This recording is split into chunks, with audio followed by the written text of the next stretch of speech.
જામનગરમાં સાયચા ગેંગ પર ગુસ્સી ટોકનો સકંજો અને 6 આરોપીઓ આવ્યા સકંજામાં। જ્યાં જામનગરની કુખ્યાત સાયચા ગેંગ વિરુદ્ધ પોલીસે કાયદાનો સકંજો કસ્યો છે। પોલીસે આ ગેંગ વિરુદ્ધ ગુસ્સી ટોક હેઠળ ગુનો દાખલ કરી 6 રીઢા આરોપીઓની ધરપકડ કરી લીધી છે। આ ગેંગ વિરુદ્ધ હત્યા, ખંડણી અને કરોડોની જમીનો પચાવી પાડવા સહિત 76 જેટલા ગંભીર ગુનાઓ નોંધાયેલા છે।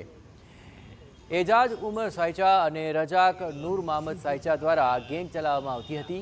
Jamnagar city B division police station में गेंगना 11 सभ्यों विरुद्ध गुस्सी टोकनी विविध कलमों हेठळ गुनो दाखल थयो छे, जे पैकी 6 ની धरपकड़ थई, જ્યારે કે 5 आरोपीओ फरार छे। सामान्य नागरिकों में आ गेंगनो भारे फफड़ाट हतो। धरपकड़ बाद पण तेओ जेलनी अंदर के बहारथी प्रत्यक्ष के परोक्ष रीते पोतानी गुनाहित प्रवृत्तिओ चालू ज राखता हता। पुलिस द्वारा हवे गेंग द्वारा वसावવામાં આવેલી મિલકતોને જપ્ત કરવાની કાર્યવાહી હાથ ધરાઈ છે।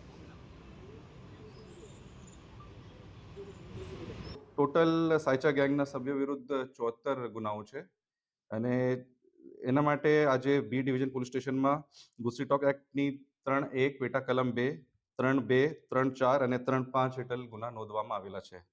આમાંથી 11 માંથી 6 આરોપીઓને આજે કસ્ટડીમાં લેવામાં આવેલું છે અને સાથે સાથે એ એક આરોપીની પકડ કરવાના બાકી છે અને બાકી 4 આરોપીઓ જેલમાં છે અત્યારે।